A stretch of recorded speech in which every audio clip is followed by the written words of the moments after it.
Hello friends, कैसे हैं आप सभी। उम्मीद करता हूँ आप अच्छे होंगे, स्वस्थ होंगे। मेरा नाम है अभिषेक। जैसा कि हम जानते हैं, कक्षा 12वीं इतिहास विषय पर हम चर्चा कर रहे हैं। चैप्टर नंबर 2 है जो राजा किसान नगर आरंभिक राज्य अर्थव्यवस्थाएं 600 ईसा पूर्व से 600 ईस्वी तक मैं आपको पढ़ा रहा हूँ। ऑलरेडी पार्ट 1 पार्ट 2 में अपलोड कर चुका हूँ। ये पार्ट 3 है, इस पर आज हम चर्चा करना चाहेंगे। ये टॉपिक्स मैंने इस पे लिख दिए हैं ताकि आपको सहूलियत हो, आपको आसानी हो, आप समझ सकें चीज़ों को। किताब को लेकर बैठिएगा, आप साथ में कॉपी लेकर बैठिएगा, जिससे कि आपको कोई दिक्कत ना हो उसमें और आप अच्छे से समझ सकें। जो भी मैं टॉपिक पढ़ा रहा हूँ उसे आप समझ सकें, ठीक है। तो देख लेते हैं कौन कौन से टॉपिक है। इससे पहले पार्ट 2 में मैंने मैप वाली वीडियो बनाई थी, मैप जरूर देख लेना। अगर मैप नहीं देखोगे तो चीज़ों को समझ में नहीं आएगा, फिर हमको जो नाम है ना फिर हम रटने की कोशिश करेंगे। तो इसलिए एग्जैक्ट लोकेशन वगैरह आप देख लेना उसमें। उससे पहली जो वीडियो थी उसमें मैंने समझाया था आपको जनपदों के बारे में, मगध सबसे शक्तिशाली जनपद कैसे बन गया, इस पर हमने चर्चा की थी। तो ये वाला जो पार्ट है पार्ट 3, इसमें हम बात करेंगे मौर्य साम्राज्य की स्थापना। जो मौर्य वंश था सबसे महत्वपूर्ण था प्राचीन भारत में, तो इसकी बात करेंगे। ये कैसे सत्ता में आया और इसने किसको हटाया और कैसे आया, इस सब पे चर्चा करेंगे। मौर्य वंश की जानकारी देखेंगे, कहाँ से हमें मौर्य वंश की जानकारी मिलती है, जो कि इतना बड़ा साम्राज्य इन्होंने विशाल फैला लिया था, उसकी जानकारी तो पता चलना ही चाहिए। और तीसरा जो टॉपिक है अशोक के धम्म की व्याख्या। अशोक को हम जानेंगे कि इसका धम्म क्या था, धम्म की व्याख्या क्या थी इसकी, ये सब जानेंगे। और जो चौथा टॉपिक है मौर्य प्रशासन के प्रमुख अभिलक्षण। मौर्य जो प्रशासन है उसके अभिलक्षण क्या है ये जानेंगे। यहां से एग्जाम में आपके आता है क्वेश्चन, 3 नंबर का आ सकता है, 8 नंबर का क्वेश्चन आ सकता है, ये अभिलक्षण वाला। तो इसको आपको अच्छे से पढ़ना होगा। शुरू करते हैं आज की क्लास। वेलकम टू उपवन एजुकेशन, ठीक है। तो सबसे पहले आते हैं अपने टॉपिक पर, बिना आपका समय जाया किए हुए सीधा टॉपिक पे आना चाहूंगा मैं। मौर्य साम्राज्य की स्थापना के बारे में बताइए। इस टॉपिक में बोलना चाह रहा है कि मौर्य साम्राज्य की स्थापना क्या थी, कैसे हुई। तो देखते हैं। तो मौर्य साम्राज्य की जो स्थापना थी वो 321 ईसा पूर्व में हुई थी, ठीक है। और चंद्रगुप्त मौर्य थे इसके प्रथम शासक।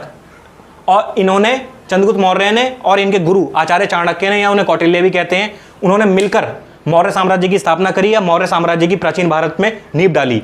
और मौर्य वंश से पहले यहाँ पर नंदों का शासन था, नंद वंश का शासन था। किसका था?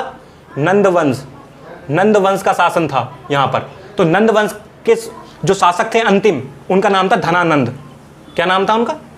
धनानंद। धनानंद को चंद्रगुप्त मौर्य ने अपदस्थ कर दिया, उसे उसकी गद्दी से उखाड़ फेंका और अपने आप को गद्दी पर विराजमान कर लिया और खुद वहां के राजा बन गए। तो ये हम देखते हैं। इस पे एक बहुत ही अच्छा एक सीरियल आया था बहुत पहले, जब मैं 9th क्लास में था, आई थिंक 2011 में। तब एक सीरियल आया था चंद्रगुप्त मौर्य। आपने गदर 2 देखी होगी मूवी। तो गदर 2 में जो आर्मी जनरल बने हैं, जो पाकिस्तान के जो आर्मी जनरल बने हैं, जो आर्मी वाले जो होते हैं जिनसे लड़ाई होती है सनी देओल की, जब उनके लड़के को पकड़ लेता है वगैरह वगैरह, तो वो जो व्यक्ति थे उनका नाम है मनीष वाधवा। तो उन्होंने चाणक्य की इसमें रोल किया है, उन्होंने चाणक्य कौटिल्य का रोल निभाया है। तो उन्होंने बहुत ही शानदार तरीके से वो बनाया था पूरा जो सीरियल था उनका, उसमें बहुत अच्छा अभिनय किया था, जबरदस्त पूरा डिटेल में दिखाया था। तो ऐसे सीरियल वगैरह देखा करो आप लोग, ठीक है। चंद्रगुप्त मौर्य हो गए, अशोक हो गए, सम्राट, सीरियल से अंडरस्टैंडिंग बनती है। तो धनानंद को हटाया था चंद्रगुप्त मौर्य ने। और जो मौर्य वंश था ना सिर्फ वो भारत में फैला बल्कि वो पश्चिमोत्तर और अफगानिस्तान तक फैल गया। जो आज आप देखते हैं ना पाकिस्तान अफगानिस्तान, यहां तक मौर्य वंश फैल चुका था। अशोक जब बनेंगे इसी वंश में आगे चलकर, तो अशोक जो है भारत पर जो मौर्य वंश का साम्राज्य है उसका विस्तार करेंगे, बहुत आगे बढ़ाएंगे उसकी सीमाओं को, और पश्चिमोत्तर पाकिस्तान अफगानिस्तान तक फैला देंगे सीमा। यानी कि जो भारत था वो अफगानिस्तान तक था उस समय। तो ध्यान रखना इस बारे में। अब देखते हैं मौर्य साम्राज्य के कौन कौन से राजा हुए प्रतापी, जो शक्तिशाली राजा हुए। तो चंद्रगुप्त मौर्य हुए सबसे पहले राजा, इन्होंने ही मौर्य वंश की नींव डाली। फिर चंद्रगुप्त मौर्य के बाद आए बिंदुसार। बिंदुसार का कार्यकाल ज़्यादा बहुत बड़ा नहीं था, ठीक है। तो ये हमें देखने को मिलता है। और तीसरे आए थे अशोक। ये अशोक बड़े इंपॉर्टेंट हैं। जो अशोक हैं बहुत लोगों को नहीं पता होता है, बहुतों को पता भी होता है कि कंफ्यूज कर जाते हैं कभी कभी वो। अशोक मौर्य वंश के ही राजा थे, अशोक कोई अलग वंश के नहीं थे। यानी कि चंद्रगुप्त के पोते कह सकते हैं अशोक। चंद्रगुप्त के पुत्र हो गए बिंदुसार, बिंदुसार के पुत्र हो गए अशोक, ठीक है। तो याद रखना अशोक ने विस्तार किया था सीमाओं का बहुत। और अशोक के बाद लास्ट शासक हुआ था बृहद्रथ, ठीक है। और मौर्य वंश जो था ये 185 ईसा पूर्व में खत्म हो गया था मौर्य वंश, ठीक है। तो ध्यान रखना ये इसका समय अवधि थी। तो ये देखा हमने मौर्य वंश के बारे में थोड़ी जानकारी देखी, ठीक है। अब आते हैं अपने अगले टॉपिक पर। अब आपसे पूछेगा मौर्य वंश की स्थापना के बारे में पूछ सकता है, किसने करी किसने नहीं करी, एक एक नंबर में पूछ लेगा ये क्वेश्चन। जब मैं आपको 1 लाइनर पढ़ाऊंगा उसमें भी समझाऊंगा ये सारी चीजें, ठीक है। आप इस पर भी देख लेना। अब अगला टॉपिक है मौर्य वंश की जानकारी हमें कहां से प्राप्त होती है। इतना बड़ा साम्राज्य था, उसकी जानकारी भी तो पता होनी चाहिए। जैसे हम इतिहास पढ़ रहे हैं तो हमें कहां से जानकारी मिलती है उसकी, तो बहुत सारे स्रोत हैं, हम देख सकते हैं एक एक को। तो मौर्य वंश की जो जानकारी है, आप ये क्वेश्चन आए कभी आपके एग्जाम में तो आप सीधा पॉइंट नहीं लिख देंगे, मौर्य वंश की जानकारी आती है, ये क्वेश्चन है ऐसे करके, तो आपको उत्तर डालना है यहां पर, फिर लिखना है कि मौर्य वंश की जानकारी हमें निम्नलिखित स्रोतों से प्राप्त होती है, निम्नलिखित स्रोतों से प्राप्त होती है। तो ऐसे आप लिख सकते हैं, ठीक है। नंबर 1 पॉइंट डालेंगे यहां पर। तो सबसे पहले मौर्य वंश की जानकारी हमें मिलती है मूर्ति कला से, क्योंकि मौर्य वंश में बड़ी बड़ी मूर्ति बनाने का प्रचलन था, बड़ी बड़ी मूर्ति कला वगैरह बनाते थे ये लोग अपनी, जो सम्राट होते थे, अशोक हो गए, राजा वगैरह, चंद्रगुप्त, ये सब। और जैन धर्म उस समय आपको पता ही है 600 ईसा पूर्व में जैन धर्म आ चुका था भारत में, तो जैन धर्म में से भी हमें जानकारी मिलती है मौर्य वंश की। और इनफैक्ट जो चंद्रगुप्त मौर्य थे, इन्होंने आगे चलकर जैन धर्म को अपना लिया था, अगर आपको पता हो, अगर आपने थोड़ा सा पढ़ा हो तो ये। और बौद्ध धर्म से भी, बौद्ध ग्रंथों से भी हमें जानकारी मिलती है, किसके बारे में? बौद्ध ग्रंथ से भी हमें जानकारी मिलती है। जैसे कि आपको पता है जो सम्राट अशोक थे, वो उन्होंने बौद्ध धर्म को अपना लिया था, बौद्ध धर्म को स्वीकार कर लिया था। कब? जब कलिंग विजय उन्होंने करी थी उसके बाद। तो उसके बारे में पढ़ेंगे, अशोक पे भी मैं समझाऊंगा, थोड़ा टाइम दूंगा अशोक पे भी, ठीक है। तो बौद्ध ग्रंथों से भी हमें जानकारी मिलती है। और पौराणिक ग्रंथ हैं, जो पुराने, जो प्राचीन ग्रंथ हैं, जो हमारे जो माइथोलॉजिकल जो कहते हैं वो हैं, उनसे भी हमें जानकारी मिलती है मौर्य वंश की। तो ये आप लिख देना पहला पॉइंट बनाकर। और दूसरा, हमें मौर्य वंश की जानकारी मिलती है, हमें यूनानी राजदूत आए थे एक, जिनका नाम था मेगास्थनीज। उन्होंने अपनी पुस्तक लिखी थी इंडिका, ठीक है। यूनान एक देश है, उस राजा ने अपना एक राजदूत भेजा था। राजदूत समझते हैं आप? मैसेंजर होता है, जैसे कोई दूत भेजता है। जैसे एक राजा दूसरे राजा को अपना संदेश पहुंचाना है तो खुद तो चल के जाएगा नहीं, वो तो अपना दूत भेजता है वो, ठीक है। तो उसका दूत था, वो था मेगास्थनीज। और मेगास्थनीज जो था चंद्रगुप्त मौर्य के दरबार में आए थे मेगास्थनीज, और इन्होंने इंडिका पुस्तक लिखी है। इंडिका से ही हमें बहुत सारी जानकारी मिलती है चंद्रगुप्त मौर्य के बारे में, मौर्य वंश के बारे में, ठीक है। मेगास्थनीज ने डिटेल में लिखा है इंडिका में। जब आप इस चैप्टर में पढ़ेंगे तो पैसे जाएंगे, नीले डब्बे आएंगे, उसमें लिखा होगा इंडिका में जो है मेगास्थनीज बता रहे हैं कि चंद्रगुप्त मौर्य की सेना में इतने घोड़े हैं, इतने हाथी हैं, इतने सारे सैनिक हैं वगैरह वगैरह, जानकारी दे रहे। तो इंडिका एक अच्छा स्रोत है मौर्य वंश को जानने का, ठीक है। तो याद रखना इस बारे में। अगला जो चौथा पॉइंट है वो है चाणक्य या कौटिल्य की अर्थशास्त्र, ठीक है। चाणक्य और कौटिल्य एक ही व्यक्ति थे, इन दोनों का नाम एक ही था, ठीक है। कौटिल्य या चाणक्य दोनों कह सकते हो। इन्होंने एक पुस्तक लिखी थी अर्थशास्त्र। अर्थशास्त्र नाम देखकर आपको ये नहीं समझना ये इकोनॉमिक्स पे लिखी गई है, इकोनॉमिक्स पे नहीं लिखी गई है, ये राजनीति पर लिखी गई पुस्तक है, ठीक है। राजनीति पर लिखी गई है पुस्तक, राजनीति पे लिखी गई है। इसमें प्रशासन के बारे में जानकारी है और राजा के कर्तव्य वगैरह बताए गए हैं कि राजा को क्या करना चाहिए, राजा को न्यायप्रिय शासन करना चाहिए, राजा के ऊपर धर्म का भी अंकुश होगा, कि राजा निरंकुश नहीं हो सकता, कि ये नहीं कि राजा अपनी मनमानी करे, राजा बन गया तो नहीं। पूरा इसमें डिटेल दिया गया अर्थशास्त्र में। जब आप ग्रेजुएशन वगैरह में जाएंगे तो आपको डिटेल में पढ़ने को मिलेगा चाणक्य या कौटिल्य एक थिंकर के रूप में, ठीक है। तो ध्यान रखना इस बारे में। तो इससे भी हमें मौर्य वंश की जानकारी मिलती है, क्योंकि चाणक्य कौटिल्य जो थे चंद्रगुप्त मौर्य के गुरु थे, शिक्षक थे। चंद्रगुप्त मौर्य को इन्होंने तैयार किया था बचपन से ही, ठीक है। तो ध्यान रखना इस बारे में। और आगे चलकर चाणक्य कौटिल्य जो थे चंद्रगुप्त मौर्य के दरबार में चंद्रगुप्त के प्रधानमंत्री भी बन गए थे। इन्होंने प्रधानमंत्री के पद को इन्होंने सुशोभित किया और बहुत ज्यादा उस पर काम किया। अगला पॉइंट अब यहां पर आता है, चौथा पॉइंट, अशोक के अभिलेख हैं, वो भी हमें मौर्य वंश की जानकारी देते हैं। अब थोड़ा मैं अशोक पे थोड़ा टाइम देना चाहूंगा यहां पर 2 मिनट 3 मिनट, कि अशोक के बारे में हमें जानना जरूरी है कि अशोक का जो राज्य था, इसका बहुत विशाल राज्य था। इसमें जैसे मैंने बताया अफगानिस्तान तक इसने राज्य फैला दिया था। और अशोक के जीवन को हमें समझना हो तो बहुत इतिहासकारों ने यह कहा है कि अशोक को समझना हो तो अशोक को कलिंग युद्ध से हम समझ सकते हैं कि एक इसने लड़ाई लड़ी थी अशोक ने कलिंग की। किसकी? कलिंग, कलिंग का लिंग, ठीक है, कलिंग। ये लड़ी थी 261 ईसा पूर्व में, 261 ईसा पूर्व में इसने कलिंग की एक लड़ाई लड़ी थी। इस कलिंग युद्ध में अशोक ने बहुत सारा नरसंहार किया, बहुत जनताओं को, जो भी वहां की प्रजा थी उसको मृत्यु के घाट उतार दिया, बहुत लोगों को मारा। ऐसे कहते हैं कि खून की नदियां बहा दी इसने। तो इस युद्ध के बाद अशोक जो थे उनका हृदय परिवर्तन हुआ। अशोक ने जो लड़ाई वगैरह थी, हिंसा का मार्ग त्याग दिया और अशोक किसके उपासक बन गए? अशोक बन गए बौद्ध धर्म के उपासक बन गए। बौद्ध धर्म को अपना लिया इन्होंने, अहिंसा की नीति पर चलने लग गए और अशोक ने लड़ाई झगड़े वगैरह सब छोड़ दिए। तो ये इंपॉर्टेंट है हमारे लिए कलिंग युद्ध। और अशोक बहुत महत्वपूर्ण यहाँ पे राजा थे, राजा नहीं कहेंगे इन्हें, सम्राट कहेंगे, ठीक है। राजा से बड़ी पदवी है सम्राट की, तो ध्यान रखना सम्राट कहलाएंगे ये। तो अशोक ने अभिलेख लिखने की परंपरा की शुरुआत की थी। अभिलेख माने किसी कठोर सतह पर या कोई भी, जैसे पत्थर हो सकता है, चट्टान हो सकती है, उस पर कुछ लेख लिखवा देना। जो वीडियो जो मैंने पार्ट 2 डाला है ना अपने यूट्यूब चैनल पर, पार्ट 2 में मैंने आपको मैप समझाया, साथ में अभिलेख भी समझाया, अभिलेख क्या होता है, तो याद रखना। तो अशोक ने अपने साम्राज्य की जानकारी अभिलेखों के माध्यम से फैलाई। तो याद रखना ये चारों पॉइंट हैं मौर्य वंश की जो हमें जानकारी उपलब्ध कराते हैं। अब आते हैं अगला टॉपिक पे कि अशोक के धम्म की व्याख्या को छोड़ते हैं अभी, इसे बाद में आएंगे। इस पे आते हैं, ये इंपॉर्टेंट है कि मौर्य प्रशासन के प्रमुख अभिलक्षण क्या है? ठीक है, जो मौर्यों का जो प्रशासन था उसके अभिलक्षण भी थे। अभिलक्षण माने क्या खास बात थी, क्या ऐसी क्या विशेषताएं थी उनकी, क्या इंपॉर्टेंट चीजें थी, क्या सिग्निफिकेंस वगैरह, ये सब हमें देखने को मिलता है इसमें। ठीक है, तो देखते हैं। तो मौर्य प्रशासन के प्रमुख अभिलक्षण, आप उत्तर लिखेंगे तो लिखना मौर्य प्रशासन के प्रमुख अभिलक्षण निम्नलिखित हैं, कुछ इस प्रकार हैं। नंबर 1, प्रमुख राजनीतिक केंद्र हमें देखने को मिलते हैं। यहां पर क्या देखने को मिलते हैं? प्रमुख राजनीतिक केंद्र। ठीक है, और राजधानी कौन सी थी? पाटलिपुत्र। जो मौर्यों की जो राजधानी थी वो पाटलिपुत्र थी, क्योंकि मगध से शासन कर रहे हैं ये। मगध सेंटर हो गया है प्राचीन भारत में, याद रखना। मगध से सारी गतिविधियां संचालित हो रही हैं, हमें ये पता होना चाहिए। ठीक है, तो इसलिए पाटलिपुत्र इंपॉर्टेंट है। प्रमुख राजनीतिक केंद्र था पाटलिपुत्र, और पाटलिपुत्र इनकी राजधानी थी। जैसे आज भारत है, भारत की राजधानी नई दिल्ली है, तो नई दिल्ली महत्वपूर्ण होती है। कुछ भी करना होता है कहते हैं दिल्ली चलो, हर चीज में आंदोलन करना है दिल्ली चलो, सब कुछ दिल्ली में ही होता है, क्योंकि जो केंद्र होता है वो सेंटर ऑफ अट्रैक्शन होता है, वो महत्वपूर्ण होता है। तो पाटलिपुत्र थी इंपॉर्टेंट, और 4 केंद्र भी थे। क्या थे? 4 केंद्र भी थे। ये नहीं कि पाटलिपुत्र ही सब कुछ था, पाटलिपुत्र बहुत कुछ था, ये बात सही है, लेकिन 4 केंद्र भी हैं उसके। कौन कौन से? तक्षशिला, जो गांधार की राजधानी थी, तक्षशिला। उज्जैनी अवंती की राजधानी थी। तौसली हो गया एक हो गया सुवर्णगिरी। ये सब विविधता वाले क्षेत्र थे, क्योंकि तक्षशिला को आपको मैंने मैप में भरवाया 16 महाजनपद, तो तक्षशिला अफगानिस्तान में पड़ता था, उज्जैनी मध्य प्रदेश तरफ पड़ता है ये। ठीक है, और तौसली जो था ये पूर्व में पड़ता है, और सुवर्णगिरी दक्षिण में पड़ता है। तो सबकी विविधता है, विविधता माने सब में अंतर है। जैसे नई दिल्ली है, चेन्नई है, मुंबई है, कोलकाता है, सब में विविधता है ना। विविधता माने अंतर होना, तो याद रखना। और ये व्यापार के केंद्र थे चारों, यहां पर व्यापार हो रहा है बहुत भयंकर।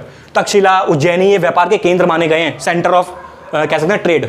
ठीक है, तो ध्यान रखना इस बारे में। तो क्योंकि व्यापार महत्वपूर्ण गतिविधि होती है, चाहे आज का समाज हो चाहे प्राचीन समाज हो, व्यापार अर्थव्यवस्था को बढ़ावा देता है, उसको संबल देता है। ठीक है, दूसरा है पॉइंट आवागमन के साधन। आवागमन कैसा होता था? क्योंकि आवागमन बहुत जरूरी है, चीजों को एक जगह से दूसरी जगह ले जाना, लाना वगैरह। तो आवागमन के साधन के रूप में भूमि और नदी मार्गों का हमने प्रयोग देखा। यहाँ पर भूमि वगैरह होती थी, उसका प्रयोग देखा, नदी मार्गों को देखा। भूमि से भी होता है आवागमन, आना जाना, एक जगह से व्यापार करना वगैरह, और नदी मार्गों से भी होता है, क्योंकि नदी मार्ग, भारत जो है देश है वो नदियों का देश कहते हैं उसे, नदियां बहुत सारी हैं, तो नदियों का उपयोग किया हमने आवागमन के साधन के रूप में, आवागमन के रूप में और जाने के रूप में हमने इसका स्वागत किया। ठीक है, तो ध्यान रखना इस बारे में। नदियों को अच्छे, तो हमने देखा आवागमन के साधन हो गए, भूमि और नदी मार्गों का प्रयोग किया जा रहा है आवागमन एक जगह से दूसरी जगह जाने में, तो ये उपयोगी होता है। और नदी मार्ग जैसे मैंने आपको बताया सस्ता होता है, सुलभ होता है, ज़्यादा कॉस्ट नहीं आती है उसका। ठीक है, तो ज़्यादा लागत नहीं आती है उसमें, तो ये इंपॉर्टेंट है। और तीसरा जो पॉइंट है, मार्गों पर यात्रियों की सुरक्षा। अब मैंने आपको बताया व्यापार वगैरह कर रहे हैं, तीसरा पॉइंट है ये, तो मार्गों पर यात्रियों की सुरक्षा भी तो करनी पड़ेगी। अगर आप व्यापारी हैं, मैं व्यापारी हूँ, मुझे व्यापार करना है, घर से बाहर निकलना है, अब मैं असुरक्षित हूँ, मुझे पता ही नहीं बाहर निकलूंगा कहीं कोई कत्ल ना कर दे मेरा, कोई मार ना दे, मेरा सामान ना लूट ले, तो क्या मैं व्यापार कर पाऊंगा? व्यापार पनप पाएगा ऐसी स्थिति में? तो व्यापार वगैरह जब भी पनपता है जब सुरक्षा दी जाए, कानून व्यवस्था जो सख्त हो, जो अपराधी हैं, डकैत हैं, लुटेरे हैं, उनको रोका जाए, और व्यापारियों को विश्वास दिलाया जाए कि तुम्हारा माल कुछ नहीं होगा, दिक्कत मत लो उसकी। ठीक है, सुरक्षा राज्य देगा आपको, राजा देगा, और बदले में राजा को क्या मिलेगा? सुरक्षा देने पर पैसा मिलेगा उसे, टैक्स वगैरह जो भी मिले। तो ये हमने देखा। ठीक है, और सुरक्षा, ये यात्रियों की सुरक्षा, और यात्री, और ये भी इसमें देख सकते हो कि कोई यात्री घूमने जा रहा है, कहीं उज्जैनी से जा रहा है, कहीं तक्षशिला घूमने, तक्षशिला से तौसली जा रहा है, अब वो कहीं रुकेगा भी, ठहरेगा भी, खान पान भी होगा उसका। अगर वहां पर अगर उसे सुरक्षा नहीं मिलेगी तो दिक्कत हो जाएगी, तो वो भी सुरक्षा के प्रबंध करना। और चौथा पॉइंट, सेना का प्रबंध। सेना महत्वपूर्ण होती है, जो भी साम्राज्य होते हैं, जो भी राज्य होते हैं, उनके लिए सेना जो होती है बड़ी महत्वपूर्ण है। और सेना का प्रबंध के लिए एक समिति होती थी। सेना के प्रबंध कैसे हो रहा है? सेना का प्रबंध जो है एक समिति कर रही है, और उसकी 6 उप समितियां मेगास्थनीज के अनुसार। मेगास्थनीज बता रहा है जो मौर्यों की सेना है उसका प्रबंध करने के लिए, प्रबंध माने सेना का देखरेख भी करना पड़ता है, उसको सामान क्या चाहिए, राशन वगैरह क्या चाहिए, बहुत सारे और भी काम होते हैं सेना के, तो उसका प्रबंध एक समिति करती है। और समिति और उसके साथ 6 उप समितियां जो उसकी सहायिका की भूमिका निभा रही हैं, और 6 उप समितियां निम्न कार्य करती हैं, निम्नलिखित। कौन कौन से कार्य करती हैं अभी हम देखेंगे। ठीक है, और ये कौन बता रहा है? मेगास्थनीज बता रहा है। कैसे बता रहा है? ये इंडिका में बता रहा है। तो इंडिका बहुत बड़ा सोर्स है, वो ध्यान रखना उस बारे में, तो इस बात को आप अच्छे से ध्यान रखना। ठीक है, तो नौसेना का निम्न कार्य होगा ये वाले। अब देखते हैं निम्न कार्य कौन कौन से थे। तो निम्न कार्यों में पहला आ रहा है नौसेना का संचालन करना। ठीक है, नौसेना वगैरह रखी जा रही है। उप समितियों के कार्य बता रहा है कि जो नौसेना होती थी मौर्यों की, जो नेवी भी रख रखी थी इनने, तो उसका संचालन वगैरह कैसे करना है। संचालन माने उसकी देखरेख करना, सेना की, नौसेना की, नाव वगैरह जहाज जो भी इनके। ठीक है, और यातायात, खान पान का संचालन करना। यातायात कैसा चल रहा है? ठीक है, सामान को ढोना है, एक जगह से दूसरी जगह पहुंचाना है, उसका देख रेख करने के लिए उप समिति काम कर रही है। खान पान इनका कैसा होना चाहिए, खान पान सही होना चाहिए। तो हमने ये देखा था यातायात खान पान का संचालन वगैरह देख लिया था हमने। जो तीसरा पॉइंट है वो देख लेते हैं अब। जो गाय है वो है पैदल सैनिकों की बात हो रही है यहाँ पर। पैदल सैनिक वगैरह होते थे मौर्य साम्राज्य में, ठीक है, जो सैनिकों की भूमिका निभाते थे।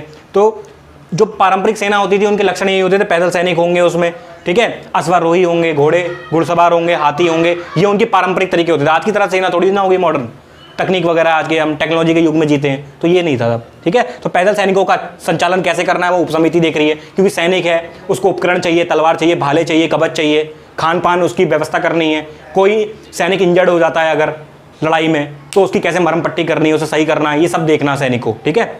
और अश्वारोहियों का संचालन करना। जो अश्वारोही एक अलग टुकड़ी होती थी सैनिक इनके सेना की। अश्वारोही माने घोड़े पर सवार होते थे कुछ सैनिक, वो लड़ाई करते थे, तो उनका देखरेख करना, अश्व की देखरेख करना, अश्व को भी आराम चाहिए, ठीक है, घोड़े वगैरह अच्छी नस्ल के होने चाहिए, तो उपसमिति ये ध्यान दे रही है। रथारोहियों का संचालन करना, रथ पे भी लड़ने वाले लोग होते थे, ठीक है, एक टुकड़ी अलग होती थी जो रथ पे लड़ाई करती थी, रथारोही। जैसे महाभारत आपने पुराने सीरियल वगैरह देखे होंगे तो उसमें दिखाता है रथ पे लड़ाई होती थी, युद्ध होते थे रथ पे होते थे, ठीक है। रथारोही से लड़ रहा है आपस में, दो रथ पे सवार योद्धा लड़ रहे हैं, तो ये हमने देखा। हाथियों का हमने संचालन देखा, हाथी भी होते थे। और जो सेना की जो मजबूती मानी जाती थी, यही मानी जाती थी किस पे पैदल सैनिक है सबसे ज़्यादा, किस पे अश्वारोही हैं, घोड़सवार हैं ज़्यादा, किस पे हाथियों की संख्या ज़्यादा है, क्योंकि हाथी बहुत महत्वपूर्ण जानवर था उस समय। हाथी की संख्या ज़्यादा होने से सामने वाली जो सेना होगी वो पहले डर जाएगी, भयभीत हो जाएगी और वो युद्ध से भी भाग जाए, अगर ज़्यादा विपक्षी टीम के पास या विपक्षी जो सेना है उसके पास ज़्यादा हाथियों की संख्या है, ठीक है। मॉडर्न टेक्नोलॉजी मत लाना, उसमें उसके सामने हाथी वाती कुछ नहीं है, ठीक है। तो ये हमने देख लिया, तो ये सारे पॉइंट थे, इसको आपको ध्यान रखना है, ठीक है। तो इस प्रकार हम कह सकते हैं कि मौर्य प्रशासन के ये कुछ प्रमुख अभिलक्षण थे, ये एग्जाम में आपसे पूछा जा सकता है, ठीक है, तो याद रखना इसमें। तो ये हमने देख लिया पॉइंट। अब यहां पर एक क्वेश्चन और बचता है, उस पर भी थोड़ी चर्चा कर लेते हैं कि अशोक के धम्म की व्याख्या करो, कि अशोक का जो धम्म था उसकी विशेषता क्या थी, ठीक है। तो अशोक का जो धम्म था वो धम्म कुछ नहीं था, बेसिकली वो नैतिक नियम थे। नैतिक नियम का मतलब होता है ऐसे नियम जिसका पालन हर किसी व्यक्ति को करना चाहिए, जो अच्छे होते हैं, ठीक है, व्यक्ति को जो सिखाया जाता है, जैसे बचपन में ही सिखाते हैं माता पिता गुरु, जो हमें बातें सिखाते हैं, ये करना चाहिए वो नहीं करना चाहिए। नैतिक शिक्षा का एक हमारा सिलेबस बुक हुआ करती थी छोटे में, बचपन में, आपको याद होगा, ठीक है। उसमें हम कोई कहानी पढ़ते थे, फिर हमें बताया जाता था इससे आपको क्या सीख मिलती है, क्या शिक्षा मिलती है, तो वो सब होगी। नैतिकता व्यक्ति में डाली जाए किसी तरह, मेन पर्पस ही है इसका। और धम्म क्या होता है, धम्म कोई धर्म नहीं है, धम्म जो ये शब्द है ये बौद्ध धर्म से आया है, ठीक है, बौद्ध धर्म से ये धम्म शब्द आया है, क्योंकि अशोक जो थे बौद्ध धर्म के उपासक बन गए थे इसलिए। अब देखते हैं धम्म क्या है। पहला जो पॉइंट है, अशोक के धम्म की व्याख्या निम्नलिखित है, ये नैतिक नियम थे, धर्म नहीं था कोई। पहला पॉइंट है बड़ों का आदर करना, तो वही बता रहा है जो हमें पता होता है ऑलरेडी, कुछ ज़्यादा नई बातें नहीं है। बड़ों का आदर करना चाहिए, हर व्यक्ति को बड़ों का आदर करना चाहिए, ब्राह्मणों को और सन्यासियों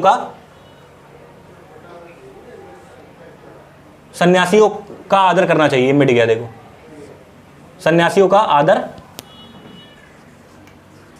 आदर करना चाहिए, ठीक है, तो ये बता रहा है। दूसरा पॉइंट है सेवकों और दासों के प्रति उदारता दिखाना। उदारता माने कि उन्हें मतलब छोटी गलती वगैरह के लिए, दास प्रथा उस समय चल रही थी, तो दासों के बारे में बोल रहा है, जो सेवा के नौकर वगैरह हैं उनके साथ कठोरता से पेश ना आना, उदारता दिखाना, ठीक है, बड़ा दिल दिखाना उनके प्रति।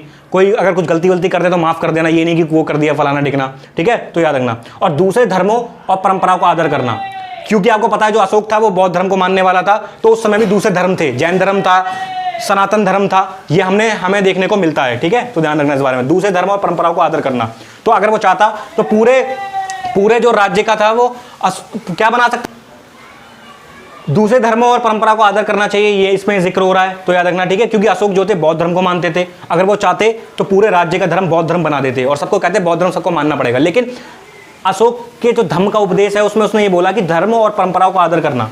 इससे साफ होता है कि जो अशोक थे वो कहीं ना कहीं दूसरे धर्मों को भी जगह दे रहे हैं अपने राज्य में, और उनको परंपराओं का सम्मान करने की बात कर रहे हैं। ये नहीं कि बौद्ध धर्म का ही सम्मान करोगे, नहीं, जैन धर्म का भी करे, सनातन धर्म का भी करे, और भी चीज़ों का कर सकता है। तो अशोक कोई ऐसी बात नहीं कर रहे हैं हमें, जिससे पता चला कि अशोक बहुत ही ज़्यादा कट्टर वो है राजा वगैरह, ऐसा कुछ समझ में नहीं आ रहा।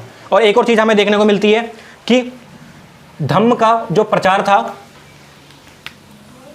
वो अभिलेखों के माध्यम से किया गया, ठीक है, जो धम्म का जो प्रचार प्रसार था वो अभिलेखों के माध्यम से करा अशोक ने, ठीक है। जगह जगह पूरे भारत में हमें अभिलेख देखने को मिलते हैं। जो मैंने प्रीवियस वीडियो डाली है, मैप जो 2 वीडियो थी, उसमें मैंने मैप पढ़ाया था आपको, अभिलेखों वाला मैप भी पढ़ाया था, याद होगा आपको, शिलालेख, लघु शिलालेख, मानसेरा, सावाज गढ़ी, याद आ रहा होगा आपको, कलसी वगैरह। तो उसमें अभिलेखों से मिलने से साफ होता है कि भारत, पाकिस्तान, अफगानिस्तान हर जगह से अशोक के अभिलेख मिले हैं और जगह जगह उसने धम्म का प्रचार प्रसार करवाया अभिलेखों के माध्यम से। और दूसरा जो पॉइंट है वो देखने को मिलता है हमें, धम्म महामात्यों की नियुक्ति करी उसने। महामात्य माने होता है, महामात्य ऐसे उसके अधिकारी कह सकते हो थे जिसको जिम्मेदारी दी थी अशोक ने कि आप जाओ पूरे साम्राज्य में घूमो और जो प्रजा है, जो आम प्रजा है, उसको बताओ कि धम्म क्या होता है, धम्म के विचार कौन से और धम्म पे क्यों चलना चाहिए, धम्म के उपदेश को क्यों मानना चाहिए और क्यों जरूरी है व्यक्ति के लिए। तो उन्होंने ये समझाने का प्रयत्न किया।